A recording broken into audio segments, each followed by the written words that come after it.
September 2020. Jeannie Wilson of Taylorsville, North Carolina is cleaning up after game night with family and friends. She heads into her sunroom where she comes across a modern-day monster. She records this video of a foot-long snake slithering around the bottom of a 5-gallon container with 2 heads. Based on the video, the snake's heads appear to be working independently of each other. Jeannie was nearly shocked out of her skin. I spotted him in the corner of the sunroom. I thought somebody had stepped on his head and mashed it. And I looked really close and I said, "You've got 2 heads." And it's like, wow, for a 2-headed snake to make it that long out in the wild is amazing. Field researcher Cliff Barrickman believes that animals like this 2-headed serpent may have been the original inspiration for many of the world's most fearsome mythical monsters. Probably the only thing scarier than a snake might be a 2-headed snake. If we look back into ancient times, you can find stories of multi-headed animals, like the multi-headed dog Carabus that guarded the gates of hell, or the Hydra, the many-headed snake monster. And I think that behind these sorts of stories is always a grain of truth. Field researcher Ken Gerhardt lays out a more sinister idea. Warning, these images could be disturbing. I'm thinking of a Russian scientist who is able to successfully attach the head of a dog to another dog. That would be Dr. Vladimir Demakov, a pioneering Russian surgeon who transplanted one dog's head onto the neck of another dog back in 1968. The conjoined animals survived for 38 days. So we can't rule out the possibility that this 2-headed snake could be the result of a similar type of experimentation. Sadly, about 3/4 of all conjoined twins die before, during, or soon after birth. So how did the snake get this way, and how did it survive? Is this fantastic beast unnaturally lucky, or is it a bit too fantastic?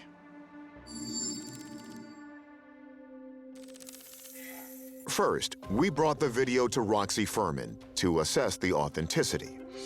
I've seen conjoined twins before of various different other species, but my initial instinct was, is this head real or not? And up until kind of halfway through, this second head is not kind of using its tongue to smell the environment. But then there was a point where the second head, its tongue comes out, and at this point you can see it's kind of wanting to move in a different direction, which then made me think this is real. Furman says these 2-headed creatures are examples of a natural but mysterious mutation called polycephaly. There's a lot that we still don't understand about conjoined twins. If there are 2 heads, both which have their own consciousness, then who kind of overrides the control of the body, or whether they communicate with one another as 2 individuals would. Furman refutes the idea that this multi-headed snake could be the product of human experimentation, similar to that of Soviet scientists in the 1950s. There's no indication of recent surgery, there's no stitches or suture marks. So it's a real, natural-born snake. But what explains its mutation and its survival? It seems to be doing pretty well. This is unique because we don't often see animals with 2 heads that seem to be healthy, because they don't tend to survive in the wild. And while Conger is positive the snake isn't some bizarre experiment, she says the genetic mutation we see here may still have been caused by humans, just not intentionally. Amphibians and reptiles, like snakes, are actually just really prone to mutation. And a lot of this has to do with environmental pollution. It's been shown that there's a number of pollutants that can actually cause malformations in wildlife, and we're seeing this increasingly today.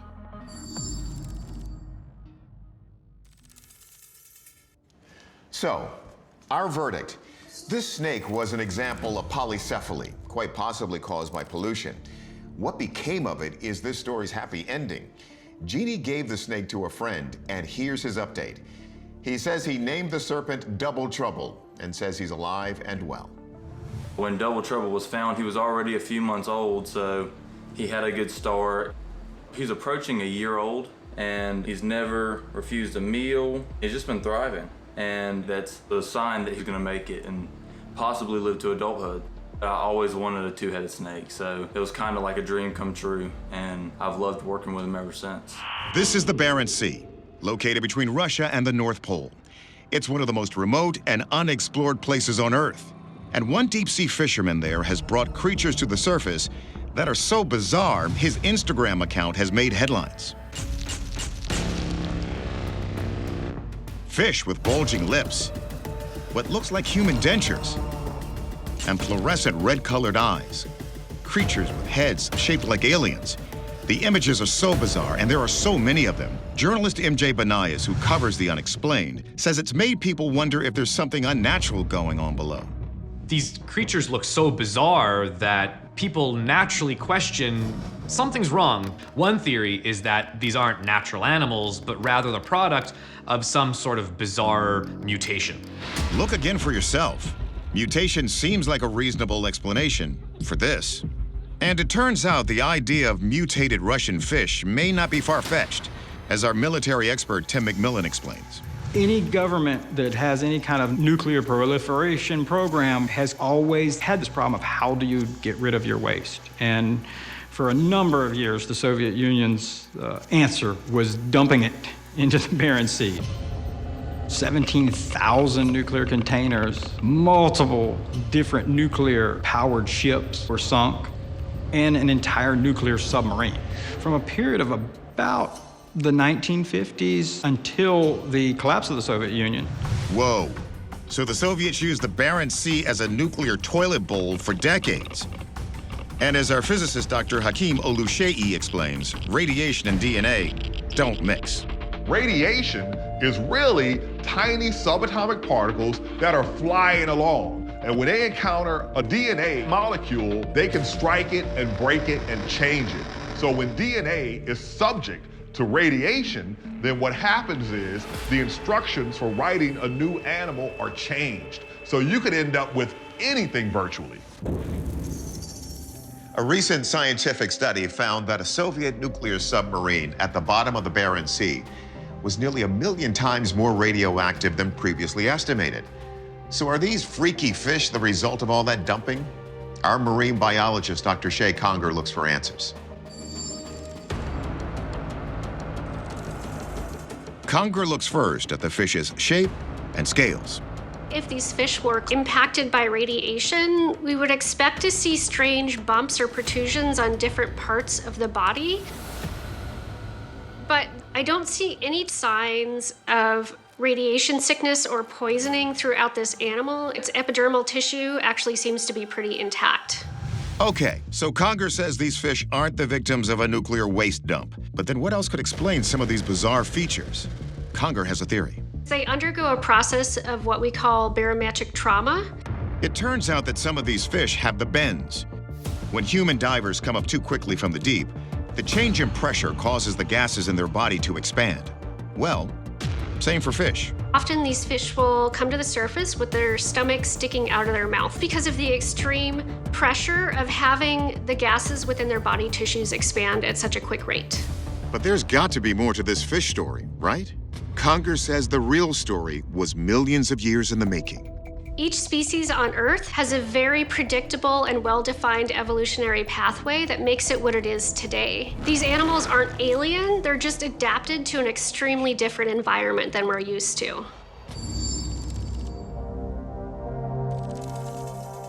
The jury is still out about the long-term effects this contamination will have on marine species.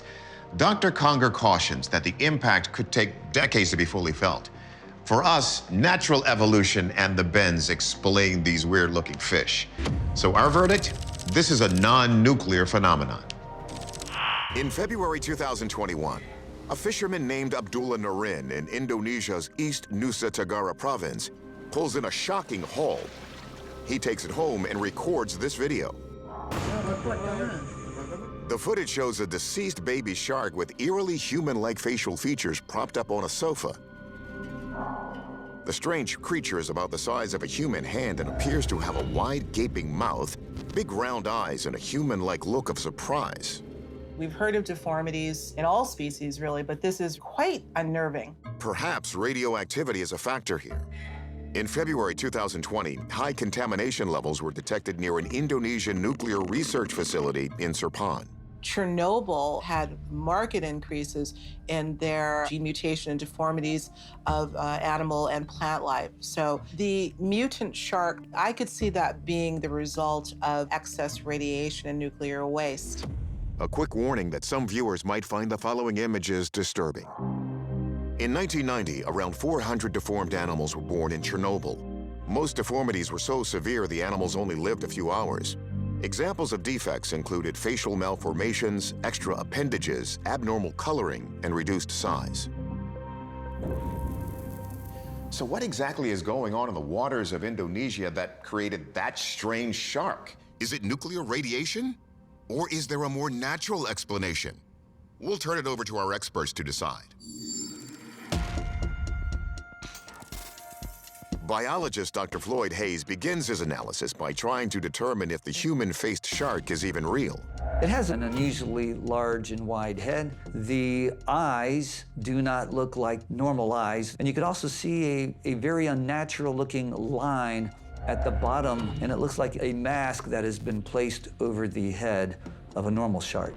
However, our zoologist, Roxy Furman, respectfully disagrees. The texture of its skin looks very real to me. It would be very hard to recreate something this well, I think, without noticing any flaws in texture. But Furman and Dr. Hayes can agree on what wasn't the cause of this oddity.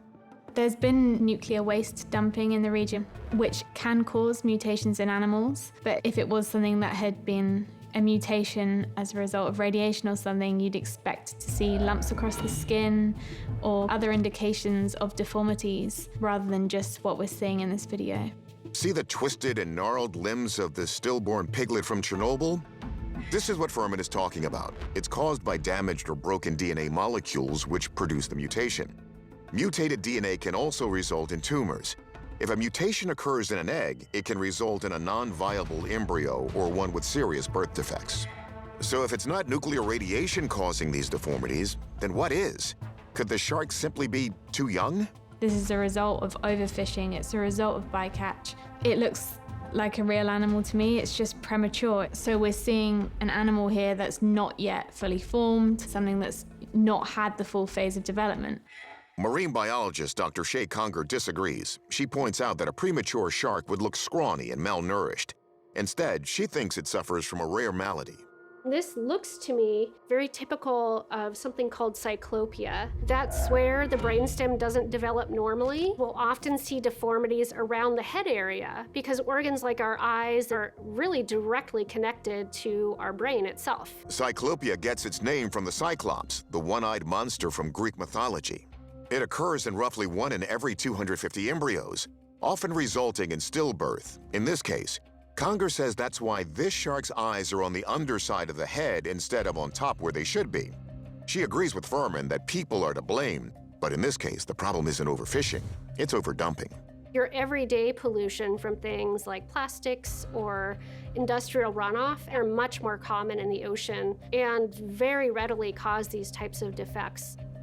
I would say this shark is just subject to a type of normal pollution that resulted in it not dividing normally and ending up in this type of condition. So we have a broad divergence of opinion here. Our experts aren't even unanimous about whether this thing was real. We're going to rely on our marine biologist here. She specializes in this stuff. Our verdict? We're looking at a birth defect caused by pollution. Sadly, given how badly we're trashing our oceans, that just makes the most sense. It's November of 2022 in Poutville, France. A man from the UK is fishing at Blue Water Lakes in the Champagne region. Fishery manager Jason Cowler is there when he gets a big bite.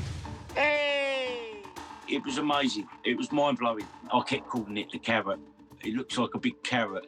One of the largest goldfish on record, found in South Carolina, weighs in at 9 pounds.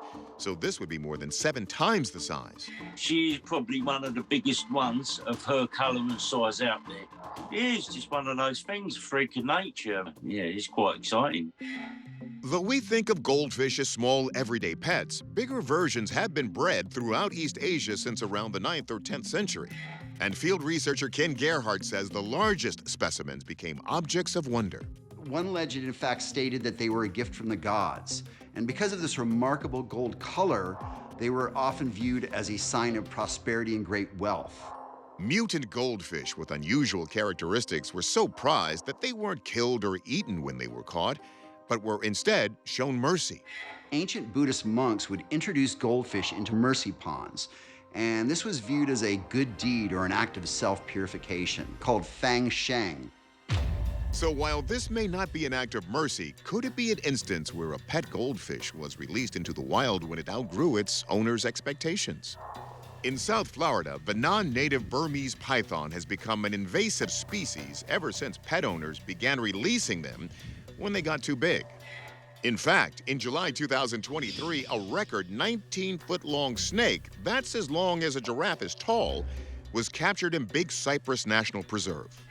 But yet, another theory is that this giant fish could be a product of human manipulation.